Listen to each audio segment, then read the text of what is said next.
So it looks like me that the easiest way to get at all those wires, the way they put them together, is this entire top here with all the pulleys and the motor pulley, and then this shroud comes off, and then all the wires are accessible inside there.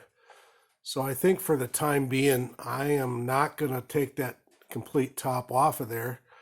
What I'm going to work on is getting the shaft out and not worry about the wires right this minute. They look to be in good shape. They don't look all corroded. They don't look cracked. So I'm fairly positive that they're in good shape. I might want to give a little extra slack this way, especially if I want to add a different style switch. I'll have to get in there and do some soldering and shrink tubing and extend those wires out. So I might take that entire thing off once I do get to that point. And it's just a matter of pulling the pulleys off. This one, you don't have to pull the pulley off, but you do have to take the bolts out that hold the adjusting ring on there. And that should come right off over the top of that spline. So that looks pretty simple.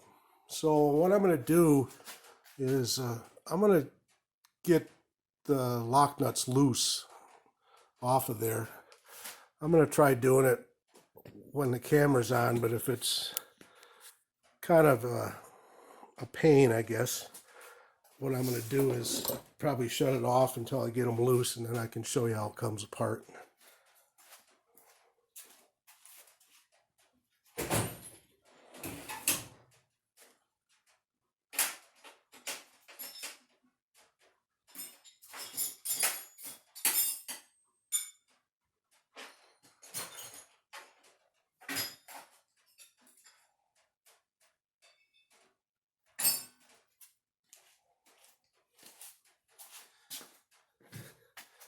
I don't know if anybody's ever had one of those tools or going, boy, I don't know if I ever use a tool like that. And then when you get it, you never stop using it. And then when it's gone, you are beside yourself. Well, this is one of those tools.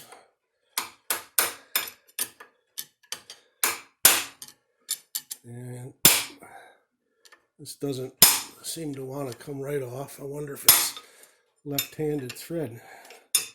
Could be. Let's try.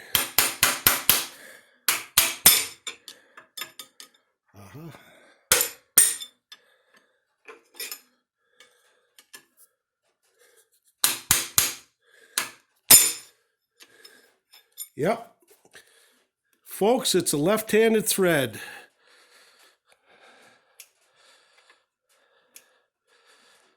It'll save somebody some what the F's, right?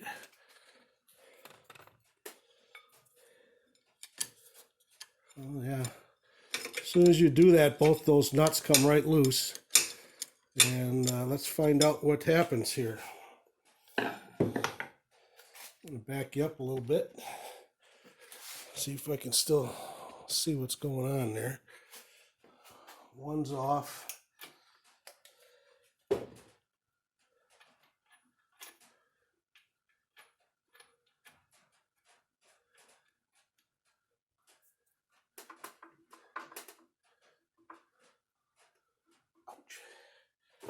This one sharp thread, boy, I'll tell you what.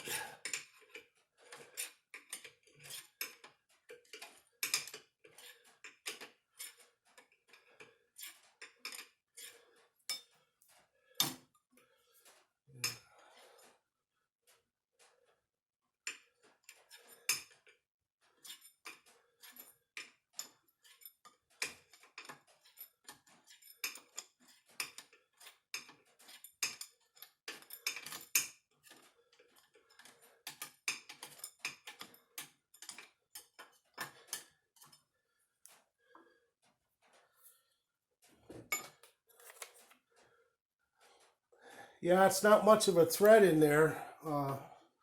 And there is a bearing. I can see it right there. And I want to be very careful, I guess, at this point. So let's just see. Let's see what happens when we do what we do, right? I'm hoping that's not pressed hard in there. I'm hoping it's just a snug fit type thing.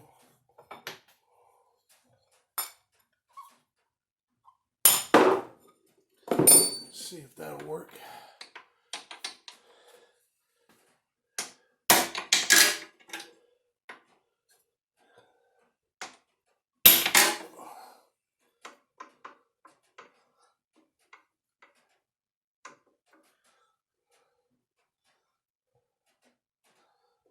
Oh, I hate to be beaten on that thing.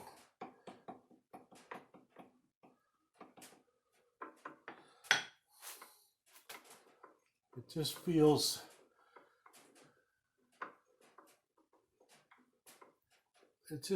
pretty hard to move considering it's a ball bearing. Like it has either a lot of grease in it or there may be some other issues. It looks to me like there's a bearing way up on top. It looks to me like there's a bearing right here, and I can actually see a bearing down here.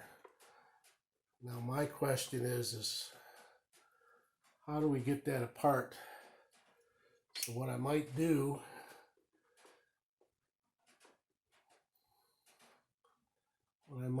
is take a look at the manual a little better.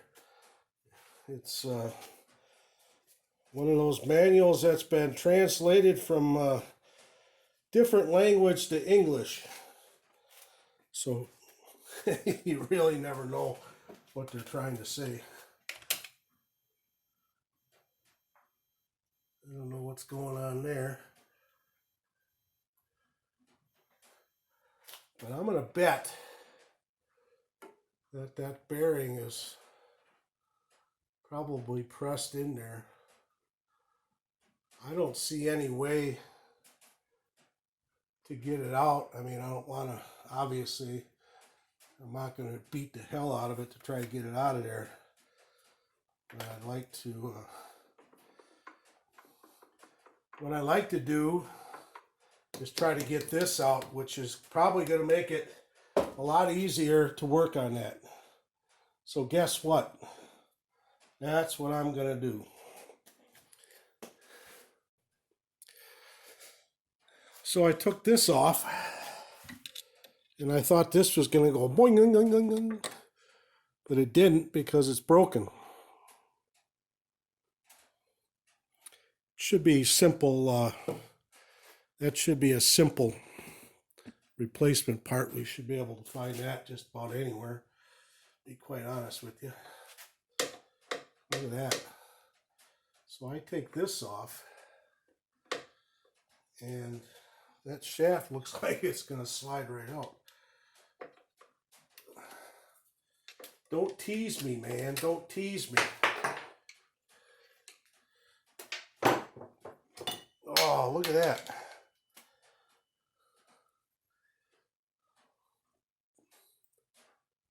That was the easiest thing that happened so far.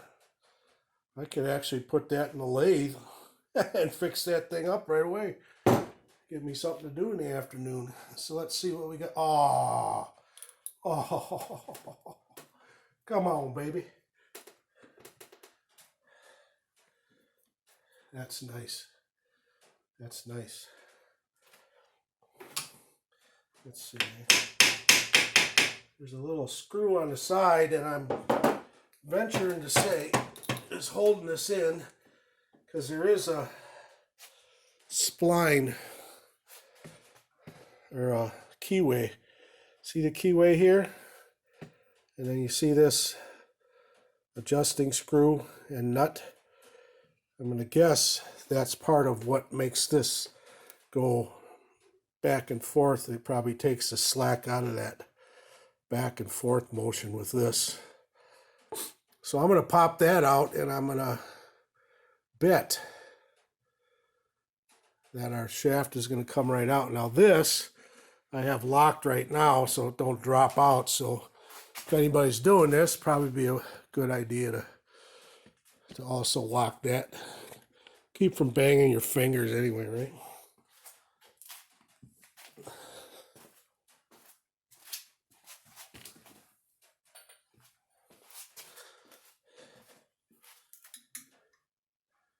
Let's see what we got. I'm going to venture to say this is just a nut with the, yep, nut with the relief on it. That goes into that channel. And it keeps it from going up and down all the way. So I should be able to unlock this and bam. Look at that. Boy, that is in nice shape. I don't know if you can see that, but boy, that is just a smooth looking.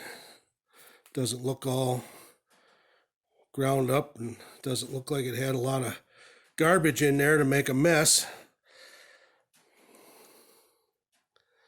So boy, oh boy, now I can figure out how to get this out of here. These are the two nuts, left-handed nuts I was talking about. And there's a set of threads right here, very shallow. There's not a whole lot of them.